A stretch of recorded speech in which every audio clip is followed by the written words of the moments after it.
Well, greetings there, visitors to the paper prison. As we continue our series of looking at all the pencils I've Xeroxed over my career as an inker and inker's assistant. Today is one that's really special to me because we are going to be looking at a legend in the field, the work of John Buscema. When I was about 13, John Buscema started a comic book workshop in New York. I also wanted to go to that class. However, I was 13, living in North Carolina, and my parents were not going to be sending me to that. Years later, I was working for Art Nichols, and apparently John Buscema did a job for Punisher Warzone number 23, and apparently Art was going to ink it. And boy, was I excited at the prospect of being able to ink just the backgrounds of John Buscema backgrounds. And I'll get into that, the specifics of that in a moment. As I was working for Art, one of the things I would do is before we started a job, he would give me the pencils to Xerox for his records, and I would always make a few for myself. I thought by virtue of the fact that I was Xeroxing these pencils that I would get to work on the job, but ultimately he picked, I guess he picked another assistant, or maybe he did the whole thing himself because I'm sure Art also idolized John Buscema. So why don't we get started looking into this? This was near the end of John's career. Actually, it was only 8 years before he would be gone. He would die. Some would say 8 years is a lot of time, but in the span of a lifetime, 8 years is not. Now, a lot of people that get near the end of their lives, let alone their careers, you could say they start losing it. If you're an artist, you start losing your chops. You start phoning it in. You start hacking it. I don't think that was possible with John. After a lifetime of drawing, it was just in his DNA. I think I mentioned on the last show is that comic books are interesting in that when you look at it, there's almost a telepathic connection to the creators. You can tell if they worked hard on it or if they were just sloughing off. This is unique in that when you look at John Buscema's pencils, you see just how effortless it was for him. These are not full pencils, but there is an elegance and a rightness to everything. It's still like a step or two before being finished, but there isn't a inker or a professional artist in the comics industry that wouldn't have wanted to ink these. Or to put it another way, any competent editor would know that you can't just ink these pencils. You have to give it to someone who can actually draw to bring it to the next step and finish it. Now, of course, I'm thinking about people like, well, the short list, Kevin Nolan, Klaus Janson, Joe Rubinstein, Al Milgram, Bob McLeod, and you know what? I'm going to name one which we'll get to later, who I think is an unsung hero, Brett Breeding. I would have loved to see what Brett Breeding would have done with these, but Art Nichols got it, and I've seen Art do this with other jobs, take an artist who wasn't quite there and just fix it in the inks. In this case, he would just have to finish John's work.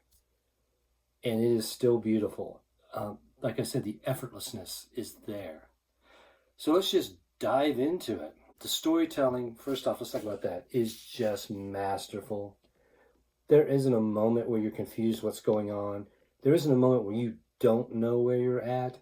I mean, sure, we could talk a little bit about shortcomings, but I look at these also, and I think back when John, like in the mid-70s, when the Filipino invasion came along, that work like this would have been Xeroxed and then faxed to the Philippines for Tony DeZuniga to finish, which shows just what a master DeZuniga was, that he was able to take a fax, blow it up, trace it off, or maybe just ink it on a light table. Amazing. It's just amazing to think about. Okay, so let's look at what we got here. The first panel is nothing's missing. You know not only where you're at, you also know what's going on. And by the look of, I believe this is Micro, is this character. I think he's like the Punisher's tech guy, you know, his assistant, his Robin, if you will. By the look on his face, you can see he's coming out of that manhole, and he's been kind of up to no good. What great storytelling.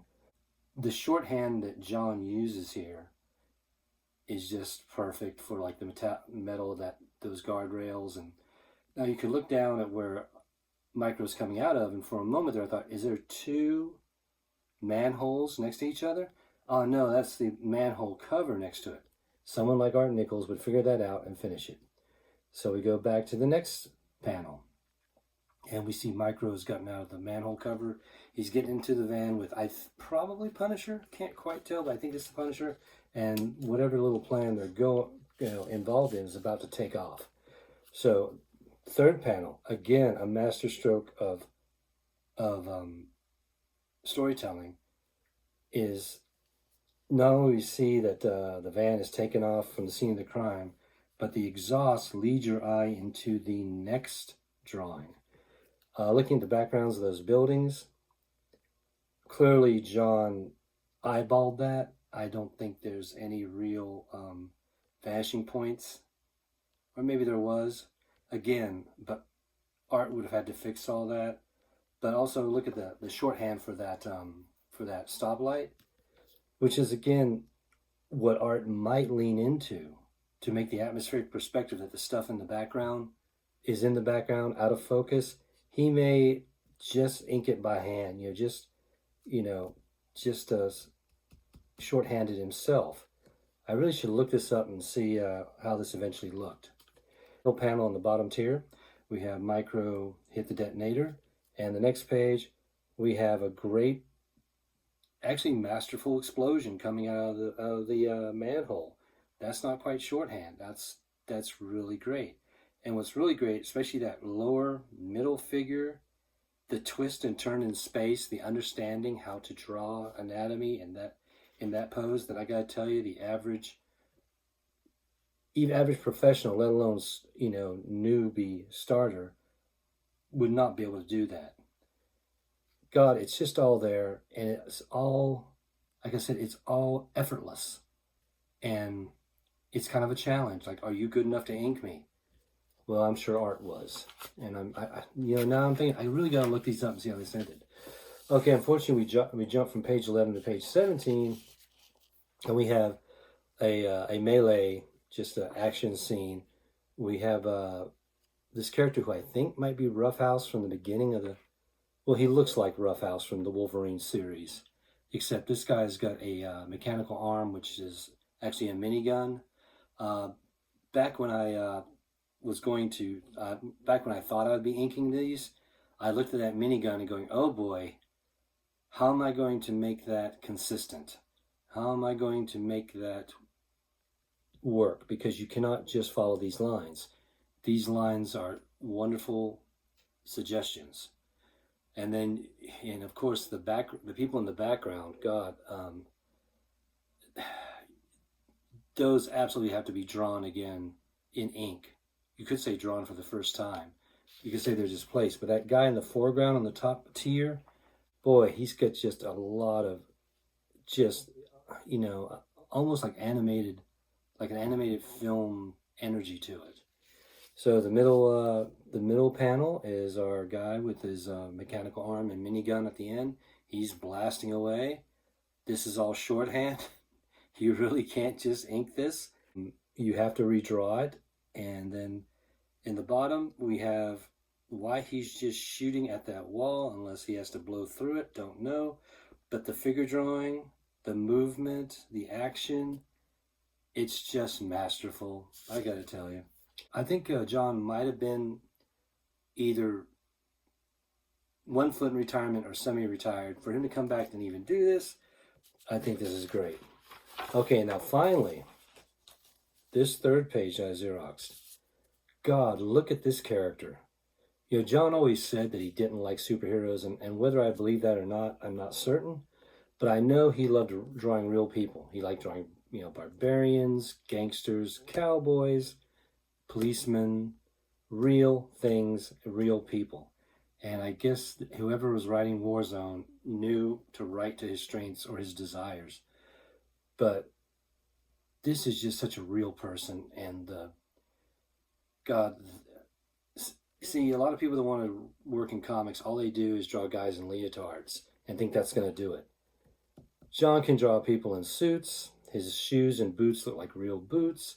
His guns look like not only they're real guns, but the hands are grasping it in the real way a hand would. I can't tell you how many times I see bad fingers curling around anything being held, like a bottle or a bar or a club. It just doesn't look right.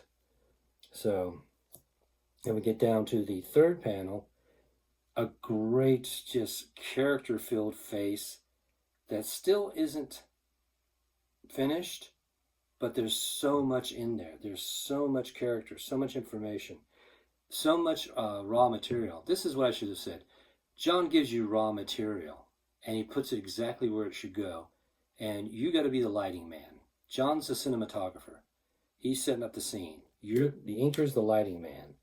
The final panel is we have this character come across. I guess all these guys he's going to shoot have already been dealt with, and it's not just wonderfully drawn, but just full of fun and whimsy and just all the things you've just come to expect from Mr. Buscema.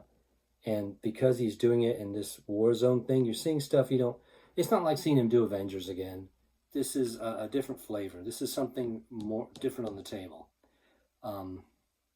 Yes, I'm sure Art would have had to go and look, what does a gun belt really look like? Because John's just suggesting it there. But he's telling you, you better have this. You better have this detail. I haven't quite finished it. You better have that detail there, and it better be right. So this is a very short sampling, and ergo a very short episode of The Comics Prisoner as we look at pencils. But I'm going to tell you, I was so excited at the possibility of working on John Buscema drawings, even if it was just ink in the backgrounds, and just to extend a little bit more what I was saying earlier. I also wanted to go to the John Buscema Comic Workshop. And while I myself did not, I worked for someone who went there, and he would tell these stories, and he would tell them in such a way, it just made you feel you were right there in class with him. And I'm also friendly with another fellow who went there who's shared some stories. And maybe I'll share them. But for now, if I'm a comics prisoner, I am happy to be locked up in these pages. All right, well, I'm just going to end this here. I mean, it's a small sampling, and the work speaks for itself. Like I said, it's not finished, but all the indicators of what needs to be there is there. It's not just guys in leotards. So, next up is some really great samplings from Rich Buckler at a very interesting time in his career. I know there are some people who are listening who have already got their opinions started, but I hope I can add some nuances to that. So I know on YouTube it's the law to say I hope you'll like, share, and subscribe. But I do hope you'll like, share, and subscribe. I really would like to get this channel rolling, and I think there's a lot of people who would like to see this. I just want them to see this. And so if you're going to share it, share it with your artist friends at least. I know they're going to love it. And comics fans should love it. So, till next time, be well, take care. See you next time, Space Cowboys. Bye-bye.